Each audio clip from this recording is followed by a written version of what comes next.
Yo, yo, yo, what's up? Ethan here. 120 shots. I told everyone not to do it, but I'm gonna do it. So I used some gems and bought a little ancients. I feel like it's got a unique kit. You've seen the kit. We'll review that later. We're just gonna pull 120 shards. I think increased resist is not useful in arena because you're gonna get hit first unless you have like 390 speed increased resistance. And accuracy is usually on par with resistance anyway, so the other side will just increase accuracy. It's not, you know, it doesn't do anything else. And it's spirit affinity, right? So it's just gonna get spanked by every magic affinity nuker. I don't know, man. Oh, huh. That's my second Lugan in like 2 weeks. Okay. It's not the 10x champion either. That goes to show how 10x is not very meaningful in the non-voids. Like if you have 10x voids, I would say it's pretty, it can be useful. I've never actually got a 10x void before, but it can be useful. But 10x non-void is really just gamba. Um, I'm okay because I don't really need any of the 10x champions, but still. Uh, I think Lugan. Mm, it's not even going to contribute to Faction Guardians. Not quite sure. I don't think it frees up any Faction Guardian slots in Bannerlords either. In the sense that I don't need it to be freed up. It might be okay if I decide to empower any shit Bannerlord, but right now I don't really need to empower any shitty Bannerlords. Um, okay. Cool. Nothing.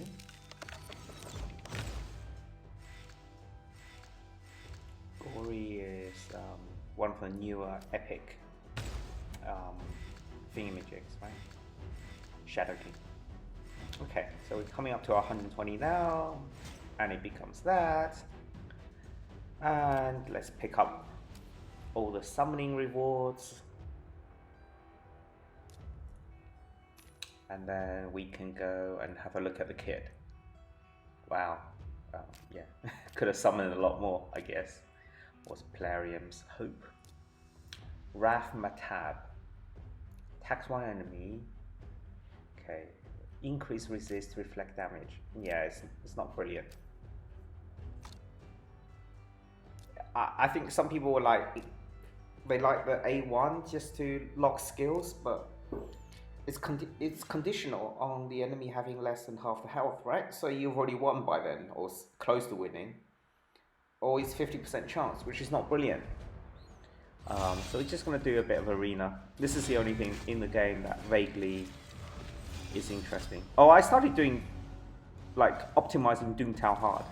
Got nothing else to do, so I'm like 20 or 30 something in global rankings right now, and number one in clan for Doomtown time. But oh, it is so boring, man, and there's no reward for it. So there's very little incentive. I just more wanted to see if I could do it. Like how hard would it be to optimize Doomtown times? And it turned out to be not that hard, to be honest. Especially when you can see other people's teams and the logic behind it. Move a few gear around. It's my 4th tier gear. It's not even 3rd tier gear. First tier gear is like Tronda, Hegemon, Siphi, Duchess. Maybe some of the Royal Guards and Husks have 2nd tier gear.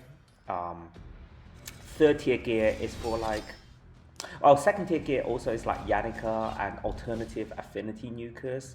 So what do I mean by 1st tier and 2nd tier? So 1st tier gear is like 7k, more than 7k attack, nearly 300 crit damage, savage cruel, that kind of stuff. For warlords, it's like fast stone skin, like 300 speed stone skin, or like really high 800, 900 resistance but good speed, Kaimas and warlords.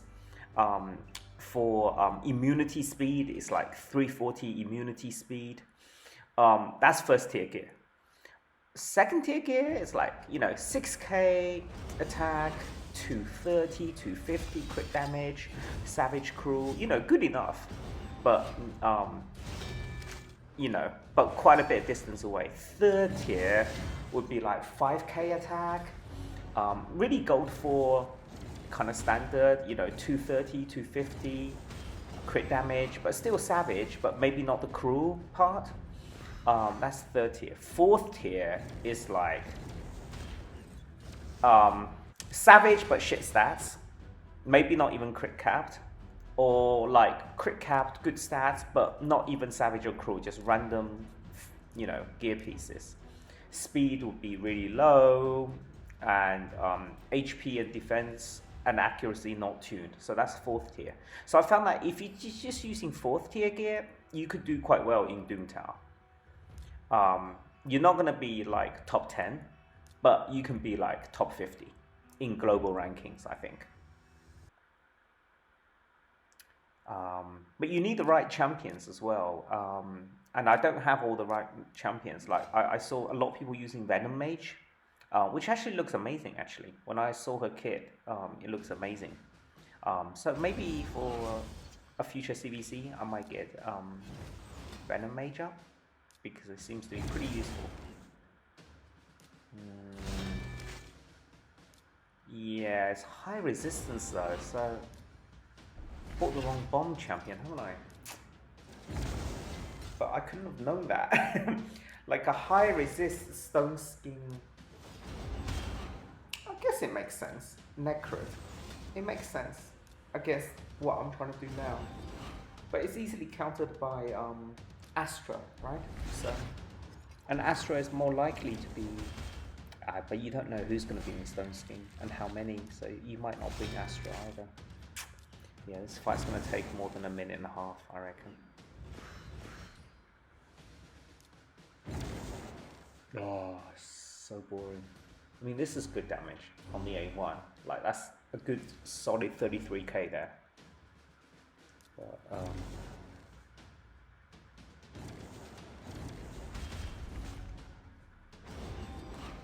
But, anyway.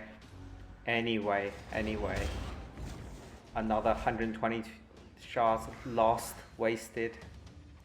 Extra dupe, extra random champion that is unique. I mean, at some point, Raid is just a collection game, isn't it, really? I mean, there is content, but a lot of the champions, I'll say that 80-90% of the champions are pretty much for collection purposes. They might never see any kind of action. So, I don't know how I feel about that. I wish Raid would, you know, really make some champions have their moment. For example, they could have seasons. They could have like seasons where they lock out certain champions that force you to use certain champions. Like, for example, they would lock out champions from 2020. That would rule out like half of my roster. Yeah, something like that maybe.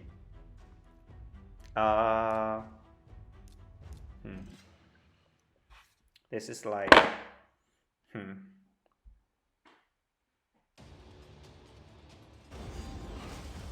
Okay, new Keji. Okay, because look, so my Yoshi is actually 270 speed and my Kaima's like 320, but because the enemy Necro puts so many buffs, it boosts my Yoshi to effective speed of like 330. So it's good to just know these things, that your Yoshi doesn't always have to be faster than your Kaima if you only use your Yoshi against Necro teams or teams that buff first.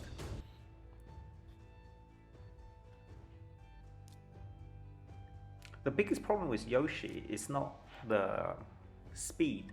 You don't have to have Yoshi that fast, but the problem is that he doesn't boost turn meter. He only does it for himself. So your entire team speed is going to be really, really low, which is not necessarily a problem, but can be a problem as the fight drags on.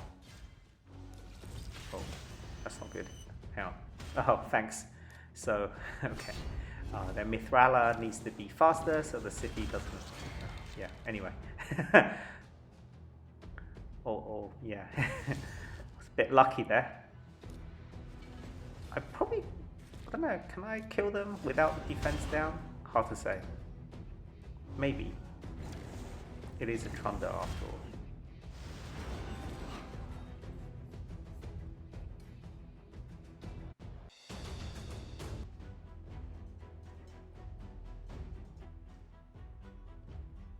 this is a super annoying team. I tried Ramen before. I think it doesn't work out well because they have so much SP.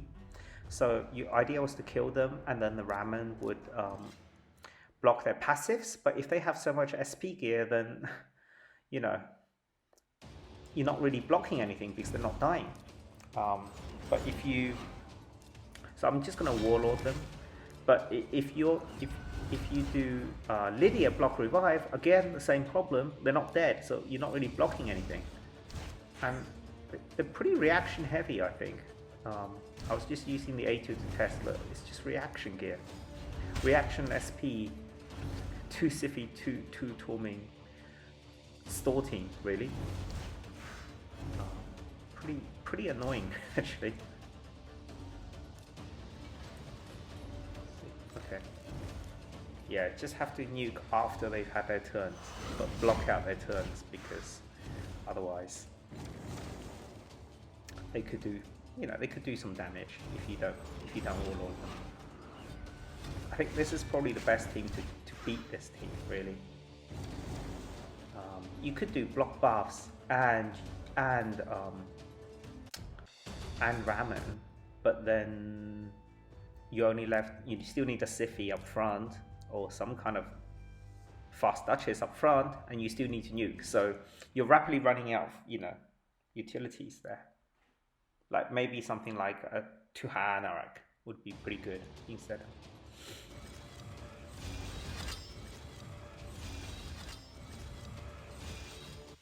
Yeah, this is straightforward. Anyway, have a great weekend, guys. Leave you guys to enjoy your 120 shard burn. See you later.